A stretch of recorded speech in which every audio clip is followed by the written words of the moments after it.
This is Harold S. Reed Jr. and welcome to the Ice Talks, where we implement change every day. Hey there, how you doing? This is Harold S. Reed Jr., also known as HRJR, your motivational coach. If you don't know what motivation means, motive plus action equals results, and results equals success. I'm going to jump right in with today's podcast, today's topic rather. Before I jump in, I'm ready, but before I jump in, I have to give a disclaimer or a warning. A disclaimer and a warning. Take it however you will. Throughout the course of this podcast, I can assure you, I can guarantee you that what I am going to be speaking about, you will either see qualities of this topic within yourself or within at least two people you've probably had contact with over the past, I'll say, 6 months. Just pay attention. And I'm sure you bottom line is you're going to relate to what I'm going to talk about today. And to the title of today's podcast, today's topic is Own Your Ish. Now, let me clear that up because I have a friend who, when I said that title yesterday on a Facebook Live post, she didn't have any idea what ish is because she's in, the UK and of course she wouldn't understand that particular colloquialism. So ish is the switching of the letters for the word shh.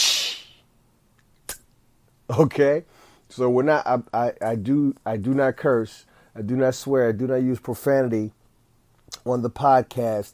But with where I'm going with this, I had to find a workaround. So the topic of today's podcast is Own Your Ish. Now, we're all human. We all make mistakes. None of us are perfect. We are all flawed individuals. We exist on this planet as a collective of flawed individuals. The problem that we have, or that a problem a great many of us have, the problem that the majority of people have, is that either can't accept the fact that they're flawed and think they're perfect, won't accept the fact that they're flawed and think that they're perfect. See, people are going to make mistakes. I said that people are going to do you wrong. People are going to cross you. And guess what? You are going to make mistakes. You are going to rub people the wrong way. You are going to cross people. Now, and you know what? Since I'm pointing the finger at us and I'm pointing the finger at you, let me not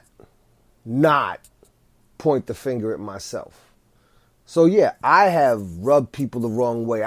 For those of you who know me, you know I got a mouth. I got a keyboard that you think have mind of its own, But so yeah, so I've crossed people. I've offended people. I've hurt people's feelings. I'm happy to say most of the time it was not intentional. But because I own my own ish, I can let you know if something I said was meant to offend, was meant to hurt, or if it wasn't. Because I own my own ish, if somebody were to go to you and say, I heard Harold said XYZ, elemental P, 1, 2, 3 about you and your mama. And then you come to me asking me if I said whatever the hell I just said I was accused of saying. If in fact I said it, yeah, I said it. If I did not say it, I would demand to know who told you I said it. And then if they're like, well, I don't want to say nobody's names, because see, that's what people do, right? They talk a whole bunch of crap They'll talk a whole bunch of crap about you, and then they'll say, this person says, I heard from this person, I heard from that person, but you ain't heard from me. See? When you hear, but you ain't heard from me, or when you hear or even say, listen, don't say my name, right? These are people who don't own their own ish, right? If you can't own what comes out of your mouth, then you the one with the problem. See? Because speaking is just like firing a gun and can be just as dangerous. Okay? Because the concept behind firing a gun is you squeeze the trigger, bam, gun goes off. Bullet goes in one straight direction. And you and you bought whatever you hit. If you meant to hit, if you were aiming at a person and you meant to hit that person, you got that.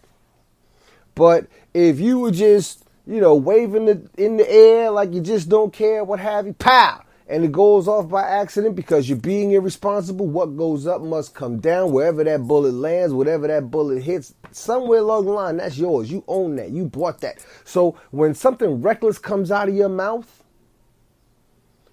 whoever receives that reckless message, whoever receives that reckless communication, you're responsible for that. You're responsible for whatever comes out of that. How people, and I've always believed I'm not responsible for how people perceive what I say, right? But I also strive to make sure that I speak as responsibly as possible. Let me go deeper. I've already acknowledged that we're all human. I've already acknowledged that we're all flawed. I've already acknowledged that we're all going to make mistakes. You, me, us. None of us are perfect. Okay? What makes us better, because see, practice doesn't make perfect. Practice makes improvement, because perfection is an illusion. I always say perfection is an illusion that I continue to chase, because even though I'll never reach it, I will get better each and every step along the way.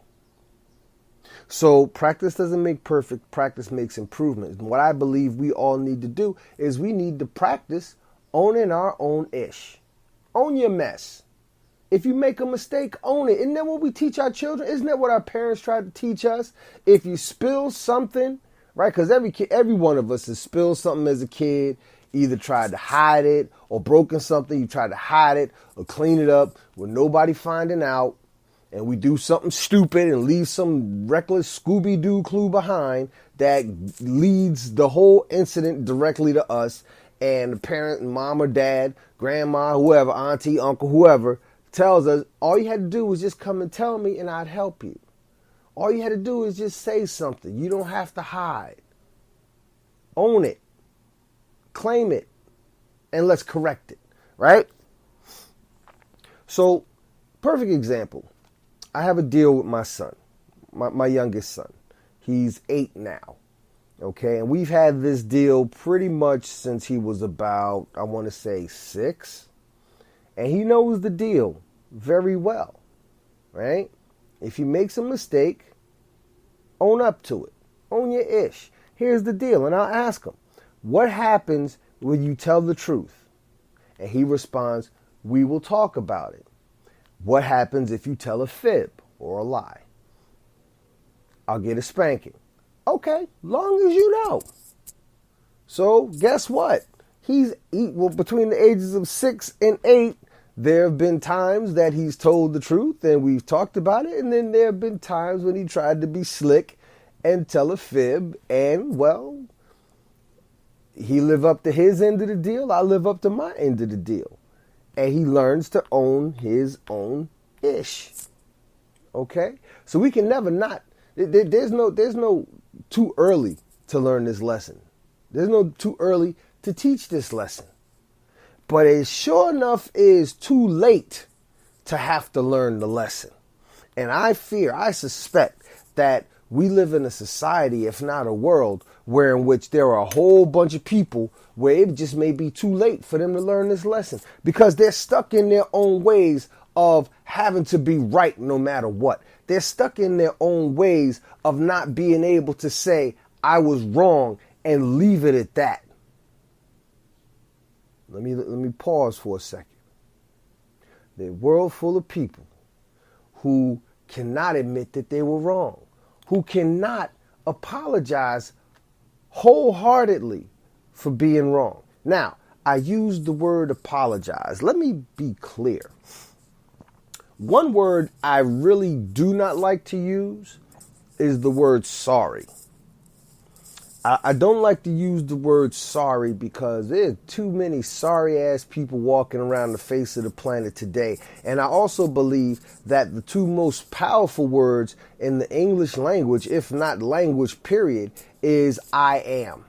Now, whatever, yo soy in Spanish or whatever it may be in Russian, Chinese, whatever. All right. I don't know those other languages, but the two most powerful words I would say in language, period, how about that, is I am. The reason why is whatever you put after those two words, I am, that's you. You claim that. And if you use the contraction I'm, still same difference. I am great. I am wonderful. I am spectacular. I am sorry. No, I'm not sorry. That's not to say I wouldn't apologize. I can say I apologize. I can say my bad, my mistake. See, when you say my bad, my mistake, you're claiming it. You're claiming that mistake. My fault, my bad, my mistake. I apologize. So you claim it, you apologize for it. Now, here is HRJR's personal theory of apologies. You only get one. As a matter of fact, it's not a theory. This is my way of life. You feel free to adopt it if you wish. Feel free to incorporate it so you can go about implementing change every day. All right? But when I have to apologize for something, I will apologize once. I will apologize once. But you know what? But let me backtrack. Because before even being able to be big enough or man enough or whatever to apologize, you have to be big enough, man enough, woman enough, young man, young woman enough to be open to accepting when someone brings to your attention what you've done. Okay? Now, if in fact you've done something or said something that caused someone to be offended or hurt or what have you, and it wasn't your intent, there is absolutely nothing wrong with saying, my fault, my bad, wasn't my intention. Didn't mean to intend, I didn't intend to hurt your feelings. I didn't intend to offend you. Therefore, I apologize. And leave it at that. Now, if that ain't good enough for them, then it ain't good enough for them. I was about maybe a year, almost 2 years ago, I think it might be now. I was sitting in the cigar lounge with a couple fellas, and there's a black guy and a white guy. And the black guy, I won't say his name in the podcast, but he's a real nice dude, one of the sweetest guys I ever know, right? Somebody really have to go left for me to see this guy go like off the chain. And the white dude was, he was knocking him back. He was drinking. And we were talking, I don't even remember what we were talking about, but somehow the use of the N-word, I say nigga, there. But the use of that word, we were talking about why white people can't use it. One, because it's, not nice. Two, it's not conducive to maintaining a full set of teeth, right? But this dude was knocking it back. But even so, he was knocking him back. Even though he was knocking him back, we were having an intelligent conversation. Until, I don't remember what, I think I may have said, as a matter of fact, I don't even remember what I said, but I said something that, and it wasn't anything offensive. It was just me expressing a particular point of view that I have that he didn't agree with. And he was like, whoa, wait a minute, you can't say, I can't, that's how I feel. Yeah, wait a minute, nigga. I was like, whoa, what? What? This was the white dude who said this, right? Man, my buddy got up, got in front of me. You know, I almost went there, but I didn't. I was going to just leave, right? But the owner of the establishment came in the back and he was like, what happened? And I was about to leave. I was getting my stuff. I went to my car. My man inside told him what happened. He came out and said, listen, I don't want you to leave because of that. You know, you are always welcome here. You were here before I bought the place. So, you know, you are always welcome here. I will get him out. And that was that. A couple weeks later, dude tried to apologize to me. I would not accept his apology. Mother F his apology. Because he wasn't... Listen, there's a saying that goes, a drunken tongue speaks a sober heart. A drunken tongue speaks a sober heart. You know? So if that's what's gonna come out that dude's mouth when he's socially lubricated, then listen, bruh, I don't need this. You wear the mask.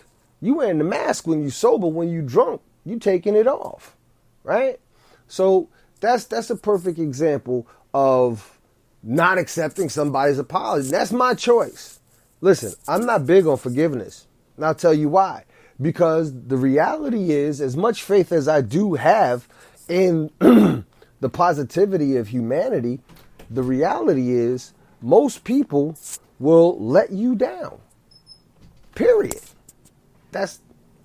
Hey, you know what? Prove me wrong. I invite you to prove me wrong. And that's another thing that's different about me. You know what? I can say something that I know is not popular, excuse me, that I know everyone may not agree with, but guess what?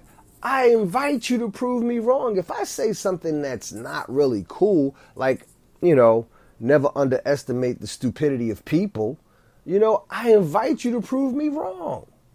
And if I'm wrong, guess what? I'm going to own my ish. I'm going to own my mess and we'll say, hey, you know what? I was wrong. I've been in many groups and organizations where people wanted to implement certain plans and ideas and achieve some ridiculous goal. And I guess I kind of get this from my dad. It's not being a pessimist. I won't say it's being a pessimist, but it's being able to identify the elements of a situation that we would want to address so that we could actually achieve our goals. And it's not necessarily trying to poke holes in the scenario, but okay, we can rock with everything that goes right. What can we do about keeping things from going wrong? Well, what could possibly go wrong? Nobody wants to admit to thinking about what could possibly go wrong because nobody wants to be negative. Listen, own your ish. Think about it. Plan for it. I digress.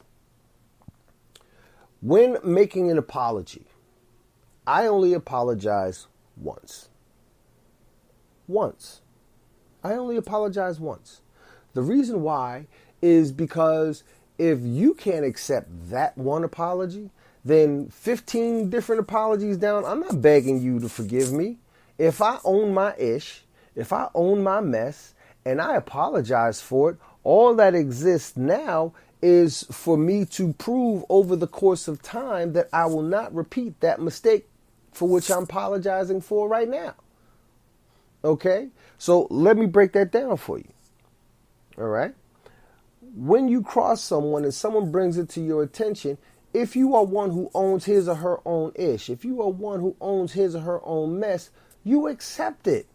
You accept accountability and take responsibility for your error if in fact it was an error. You accept it, right? And then you apologize for it. Then you go about conducting yourself in such a manner where you don't repeat that behavior again. That is what you're supposed to do.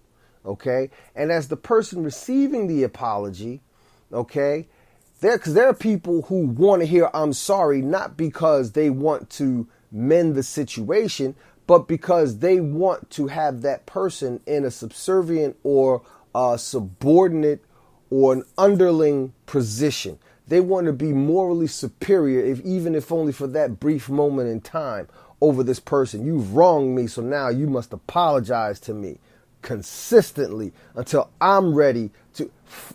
See, boy, these kind of people kind of piss me off, right? This is why I say you only get one apology out of me. If that one apology ain't good enough, if you can't believe the first apology, then you're not going to believe the fourth and fifth.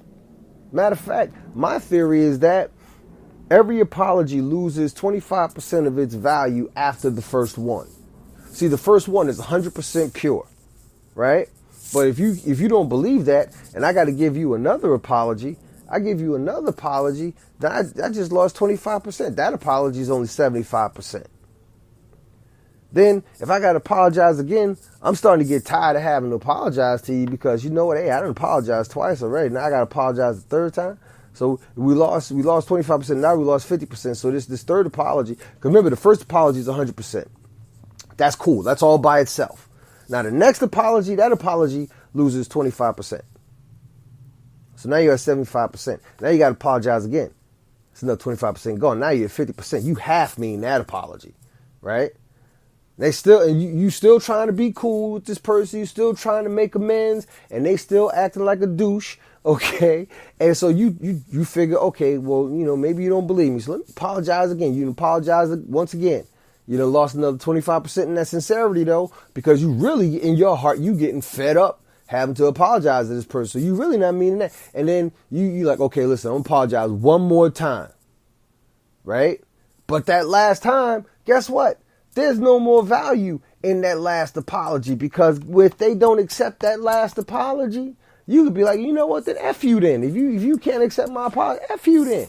See, I won't put a person through all of that. I won't put a person through all that. What I do is, if you apologize, well, here's the thing. Like I said, because I've been in situations where, people have owed me apology. Now, I'll accept your apology. And then I will give you time to prove yourself. Okay? I had an issue with a guy one time where dude was harassing me. And I told him, I said, listen, if you keep bothering me, I'm gonna go legal with this.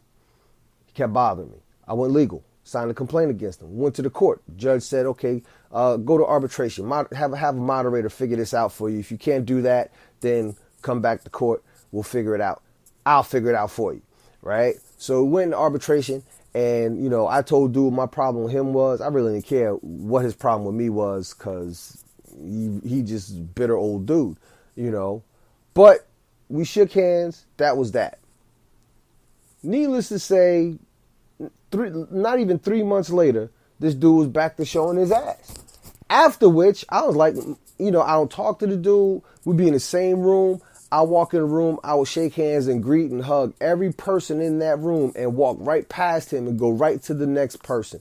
It's been that way for several years now, right? And dude has approached me on several occasions trying to apologize, trying to extend his hand. No, I will not accept your apology. Why? Because the first time I accepted your apology, you later proved yourself, showed yourself to not for that original apology to not be genuine. So the same way I tell you, the listener of this podcast, the same way I tell you that I'm only going to give you one apology, because if you don't believe that apology, you won't believe any other apology. If someone gives you an apology and then later on does something that contradicts that apology, then how genuine was that first apology?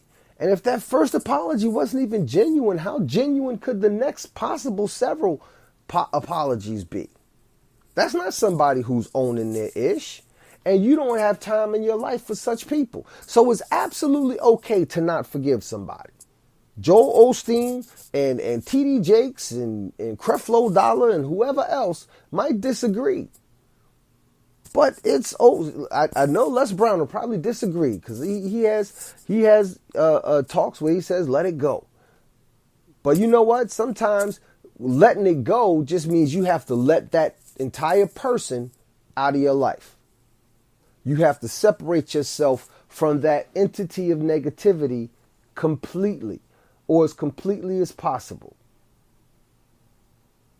Now, with regards to owning your own ish, understand that you cannot, I mean, you can if you will, but not if you're a whole person.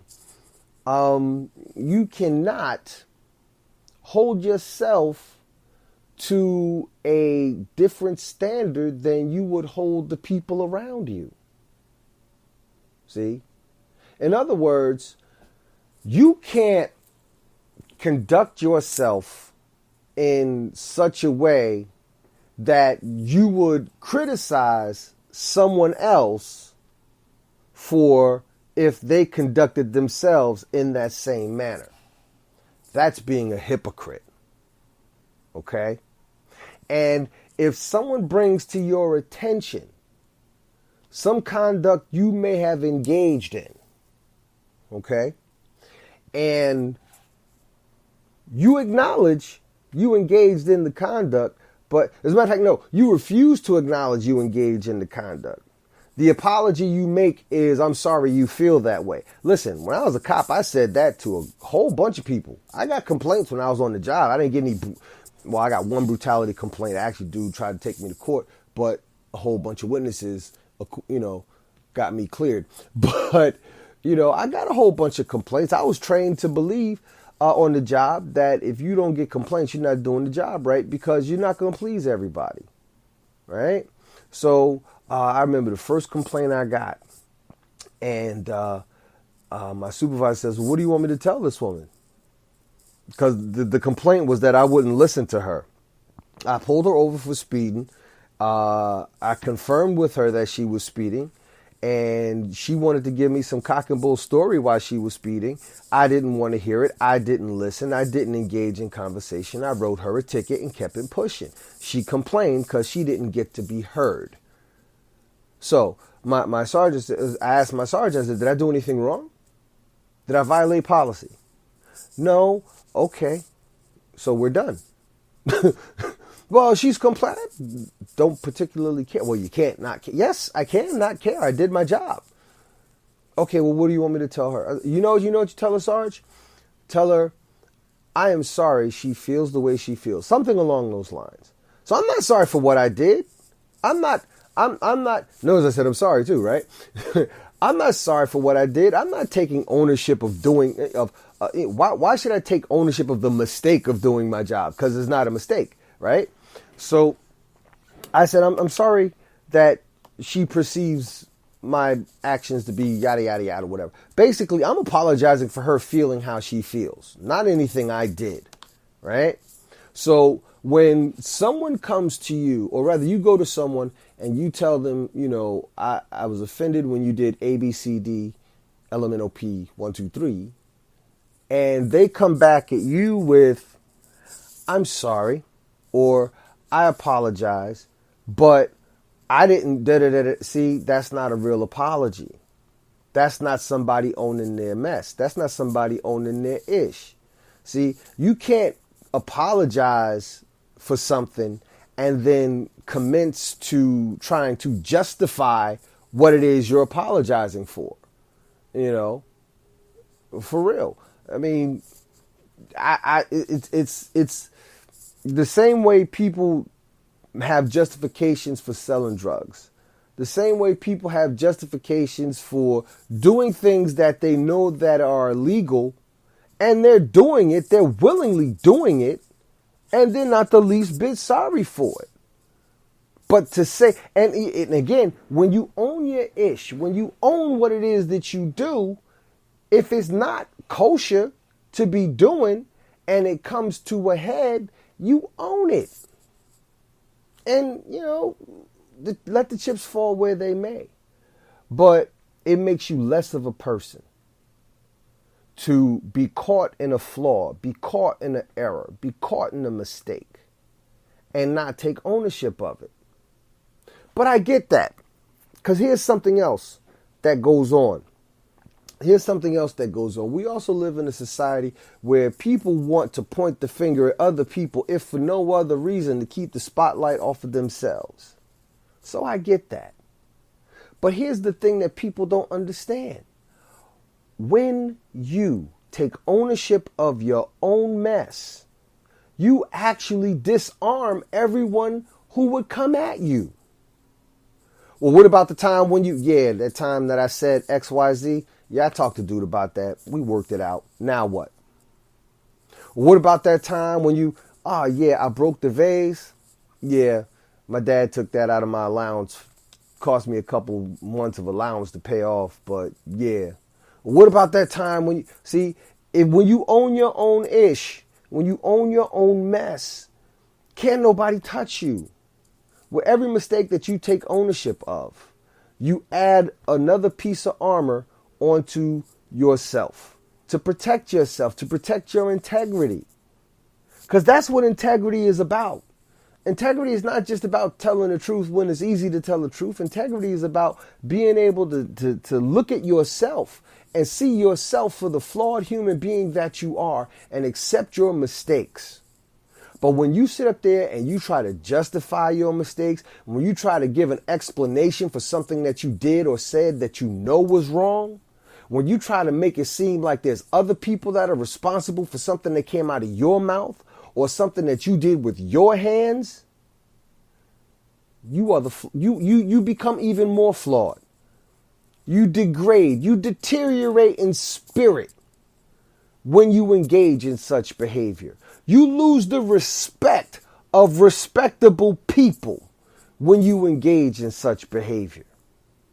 But misery loves company, so what tends to happen is, such petty people tend to find amongst them other petty people who will behave in a similar fashion until such time as they fall out of line with one another. Listen, all I'm saying to you is that when you make a mistake, own it and be done with it. Again, the 3F formula: face it, fight it, and be free from it. Yes, I did it. I apologize for it. The face it is, yes, I did it. I apologize for it. And then, like I said, take the time to atone by proving yourself right and not proving the validity of your apology, rather, and not engaging in that behavior again. And then at some point in time, once you've shown that other person that you're not engaging in that activity or that, conduct or speech, whatever, then that person can feel safe in forgiving you. But if you want to sit up there and come up with an explanation, a deflection, a justification as to, why you really not wrong, I'm apologizing because you feel a kind of way about it, but I'm really not wrong. No. That's not real. That's not real. When you own your stuff, you can apologize for how the other person feels. Okay? But if you're not going to apologize for what you did, just say, I'm not apologizing. Listen, I apologize for how you feel, but I'm not apologizing for what I said. That's owning your stuff. You could even go so far as to say, I'm not apologizing for what I said, but I'll apologize for the way I said it. You still owning your stuff, and it doesn't take anything from you, right? But again, when you try to manipulate the situation and word the situation in such a way that you're not really wrong because you don't want... Listen. That doesn't make you a better person. I tell you what, personally, you ain't got to give a damn how I feel about you. But in my eyes, I lose respect for you. And when I lose respect for you, listen, you don't want my cold shoulder. Trust and believe you don't want my cold shoulder. But again, we're all human. We're all flawed. I do not claim any amount of moral superiority over any other human being. Well, maybe except Donald Trump. But you know what? He's a perfect example of what I'm talking about. He is a flawed individual. He is a flawed human being who will never accept his flaws. He is a flawed human being who will say one thing to your face and then turn around and say, I didn't say it. Didn't the man sit up there and apologize, admit to the grabbing the pee and, the grabbing women's genitals, and said, yeah, I engaged in that conversation. Then about a year later, several months later, say that wasn't me. We have to test the video to see if that was in fact my voice. Come on. Then the man just a couple days ago, when he was talking about the English, the British Prime Minister, that in a newspaper he criticized her, and then the next day he stood next to her and was like, I want to apologize. And then the day after that, he was like, well, I didn't really say anything bad about her. Come on. That's not owning your ish. And quite frankly, because that man is the leader of this country, and I won't get political about this, I'm just going to say what it is. That's how I feel, right? But because this man has no integrity, he is shaming the face in the impression of this country around the world. See? This country is being seen as one in which that doesn't own its own ish. And the people who... And guess what? Every other country has its own issues and has its own flaws. But own your ish. Vladimir Putin, no. See, I'm not even going to get that political. This is a very long podcast. I should have warned you. Man, let me just say this. We are all flawed. Bring it back to the beginning so I can end it the way I started. We are all human. We are all flawed. We all make mistakes. What makes us better people is being able to acknowledge the mistake that we made, being able to apologize for the mistake that we made, and then using the rest of the time that we have on the face of this planet in the relationship with in the relationship with the person to whom we apologized, spending the rest of the time you have with that person not doing what you had to apologize for in the first place. If you could do that, if more people could do that, we would have a whole lot better relationships going around, right? But we don't have that. We have people that refuse to own their own ish. We have people that refuse to own their own mess. And as a result, there's a lot of distrust in the world, and rightfully so. It's sad, really. But again, I'm sure that by now you have either seen these qualities in yourself, or you know at least two people with whom you've had contact in the past 6 months. I'll say the past 6 months to a year, where in which you've seen these qualities exhibited in both owning their own ish or your own ish and not doing so. It's always better when you own your own ish. I can't say that enough. I can't repeat that enough. But it's always better when you own your own ish. You disarm everybody or anybody who will come after you. Yeah, I made that mistake. Apologize for it. Next. Next. It's like Wonder Woman with the golden bracelets, deflecting the bullets. All the BS that's coming at you, that you acknowledge and you take accountability for and ownership for, they can't hit you. Listen, I'm going to wrap this up. If you saw my Facebook Live the other day where I talked about how this was going to be a fire post, yeah, this here, because I had a situation arise, and guess what? The other person didn't own their own ish. I can't say I have the same amount of respect for that person as I did before, and it's really sad. But you know what? I hold my integrity at a certain level, and I hold the people. I hold the people that I encounter or that I'm around to the same level I hold myself to. Now, it's not my fault that that's a high standard. You can't meet that standard. I have to downgrade the amount, and I have to downgrade the quality and quantity of time I spend with such a person who can't live at my standard. Like sometimes, you know what, you go to work, you have to be with the people you have to be, but you don't have to be with them all the time, all day, every day. You don't have to be with them socially. So you can, if people don't live up to your standards of owning their own ish as you live up to yours, of owning yours, then guess what? You can downgrade and diminish the quality and quantity of time you spend with such people. Trust me when I tell you, you will feel better for it. When you make mistakes, own your ish. Acknowledge it. Apologize. As a matter of fact, I'm going to end this with this. And I got to write this down so I don't forget it. The same way I have a 3F formula, face it, fight it, free yourself from it, I'm going to create a 3A formula.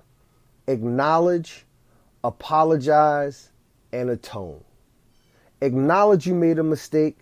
Apologize for said mistake.